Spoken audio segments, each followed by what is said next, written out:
मुसलसल मशक जारी है, मशक सितम जारी है।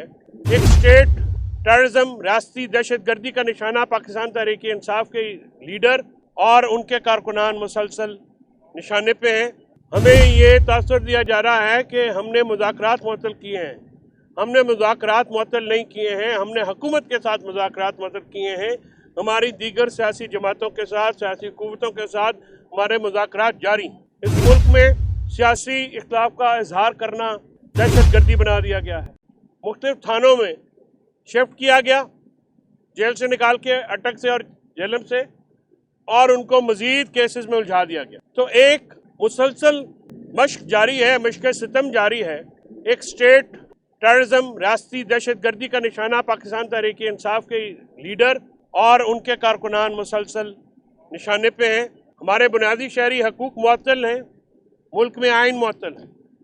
आज इमरान खान साहब ने दोबारा अपोजिशन जमातों को नेशनल एजेंडा पे आने की दावत दी है और अपनी टीम को कहा है कि इसको एक्सपीडाइट किया जाए और मुल्क में जमहूरियत की बहाली, कानून की हुक्मरानी और इंसानी हकूक की खिलाफ वर्जी के खिलाफ सियासी जो कुव्वतें हैं उनको मुतजमा किया जाए और इस पॉइंट पे किया जाए कि वो मुल्क में आइन की बहाली हो, जमहूरियत की बहाली हो और आज़ाद अदलिया की बहाली हो, आज़ाद मीडिया की बहाली।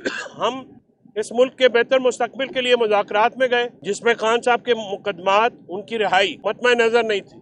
हमें ये तासर दिया जा रहा है कि हमने मुज़ाकरात मुअत्तल किए हैं। हमने मुज़ाकरात मुअत्तल नहीं किए हैं, हमने हुकूमत के साथ मुज़ाकरात मुअत्तल किए हैं। हमारी दीगर सियासी जमातों के साथ, सियासी कुव्वतों के साथ हमारे मुज़ाकरात जारी। पीका लॉ और अदालत में 26वीं तरमीम के बाद होने वाले पै दर पे वाक़यात पे इमरान खान साहब ने तशवीश का इजहार किया और सहाफ़ती बरादरी के शाना बशाना खड़ा होने का अंदिया दिया और पाकिस्तान तहरीक इंसाफ के लीडरशिप को, इंसाफ लॉयर फेडरेशन को यह हिदायत की है कि जो भी पीका लॉ में कोई जर्नलिस्ट या आम शहरी आते हैं तो आप उनकी अदालती मावनत के लिए हर वक्त तैयार रहें और सियासी महाज के ऊपर हम अपने सहाफ़ती तंजीमों के साथ, सहाफ़ती भाइयों के साथ हम आवाज़ हैं। हम इसकी शदीद मज़म्मत करते हैं। पीका लॉ एक काला कानून है जो कि मीडिया को, जो कि पहले ही गैग किया गया है, उसको मज़ीद पाबंदियों का शिकार करने के लिए, स्पेसिफिकली टारगेट करने के लिए, डिफेमेशन लॉज को क्रिमिनलाइज करने के लिए और आप सहाफ़ियों की जो बची खुची आज़ादी है उसको भी कर्टेल करने के लिए लाया गया है। और अफसोस का मुकाम है इसमें हुकूमत में शामिल नवाज लीग हो, पीपल्स पार्टी हो या दूसरी हवारी जमातें हों, क्योंकि वो एक एक सीट की जमातें हैं, मुझे पता नहीं है, काफ लीग हो, ज़िया लीग हो, बलोचिस्तान के जो लोग हैं, ये सब इनकी जो काविशें हैं ऐसे काले कवानीन पास करने में उनकी भरपूर मजम्मत करते हैं। हम मुल्क में आइन और कानून की बहाली चाहते हैं। हम चाहते हैं कि मीडिया आज़ाद हो। आज़ाद मीडिया सवाल करता है और जमहूरियत में सवाल करने की आज़ादी होती है। इस मुल्क में सियासी इख्तिलाफ का इजहार करना दहशत गर्दी बना दिया गया है। इख्तिलाफ राय बना की आवाज़ निकालना को भी दहशत गर्दी करार दिया गया। हम तो रखते हैं कि इंटरनेशनल ह्यूमन राइट्स फोरम, जिनके हम सिग्नेटरी हैं, पाकिस्तान बतौर रियासत जिन मुआहदों की सिग्नेटरी है, उन पर मुकम्मल अमल किया जाएगा और हमारे ह्यूमन राइट्स वायलेशंस का नोटिस लिया जाएगा और इसमें अदालतें अपना किरदार अदा करेंगी। हम इस्लामाबाद हाई कोर्ट के जजेस के लेटर के साथ बिल्कुल यकजहती करते हैं। कोर्ट पैकिंग नहीं होनी चाहिए, बाहर से जजेस ला के इम्पोज नहीं करने चाहिए। उससे इस्लामाबाद पिंडी के लोगों जो वकीला हैं वो रजिस्ट भी करेंगे और ये मामला जो है वो अगर खुश उसलूबी से तय नहीं हुआ तो इस पर मामला ख़राब होंगे।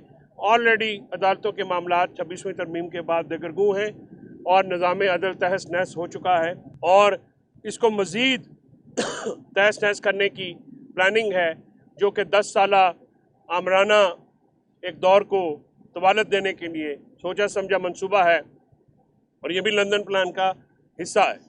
हम चाहते हैं कि असम्बलियों में, सेनेट में फ़ौरन पाकिस्तान तहरीक इंसाफ को और दीगर जमातों को जो रिजर्व सीटें हैं सुप्रीम कोर्ट के अहकामात के मुताबिक वो अलॉट की जाएं और हाउस मुकम्मल किया जाए سینٹ میں کے پی کی ریپرزنٹیشن مکمل کی جائے. وہاں پہ جان بوجھ کے ان ہاؤسز کو پارلیمنٹ کو نامکمل رکھ کے جو کالے قوانین پاس کیے جا رہے ہیں وہ نہ آئین کے مطابق ہے نہ ان کی بنیادی جو ہمارے شہری حقوق ہیں ان کے خلاف ہے. وہ 26ویں ترمیم ہو یا دوسرے قوانین ہو، یہ سارے قوانین جان بوجھ کے الیکشن کمیشن کی ملی بھگت سے ان کمپلینٹ ہاؤسز سے پاس منظور کروائے گئے ہیں، جو کہ کسی طور پہ بھی قانوناً طور پہ یا آئینی طور پہ ان کو ٹھیک نہیں سمجھا جا سکتا. یہ آئین اور قانون کی شدید خلاف ورزی ہے. ہماری ریزرو سیٹیں اور کے پی پروونس جو کہ پاکستان کا تیسرا سب سے بڑا صوبہ ہے اور ویسٹرن بارڈر میں 1500 کلومیٹر جو ہے وہ افغانستان کے ساتھ ڈائریکٹ لنک ہے، اور جو وہاں پہ دہشت گردی کے مسائل ہیں ان سے نمٹنے کے لیے ضروری ہے کہ ہاؤسز میں اور اپر ہاؤس میں سینٹ میں ان کی representation complete who. It is very unfortunate and I want to draw the international world's attention towards this issue that in Pakistan intentionally election and a fraud has been played on the electoral process, on the constitution and the law, and the house and especially the upper house has been kept unrepresented. From the KP, the Senate elections have been withheld in spite of passing of almost 1 year of the general elections. The reserve seats have not been allocated to Pakistan Tehreek-e-Insaf in spite of the Supreme Court order, which categorically awarded these seats as per the law and the constitution to PTI. And we demand that these seats be allocated and the Senate elections be held forthwith without any further delay. Thank you, sir. کیا جا رہا ہے تو اس میں کن کن جماعتوں سے کہا گیا ہے کہ ان سے رابطہ کریں، کیونکہ خان صاحب تو کہتے ہیں M Q M Peoples Party اور ان سے ہم بات نہیں کریں گے. جو حکومت میں شامل جماعتیں ہیں تو ان سے تو ڈار سے بات ہو نہیں سکتی نا. جو پیکا منظور کریں گے ان کے ساتھ کیا بات ہوگی. جو 26ویں آئینی ترمیم منظور کریں گے تو ظاہر ہے جو پولیٹیکل اپوزیشن میں پارلیمنٹ کے اندر اور باہر بیٹھے والی سیاسی قوتیں ہیں انہی کو انڈلج کیا جائے گا اور انڈلج کیا جا رہا ہے.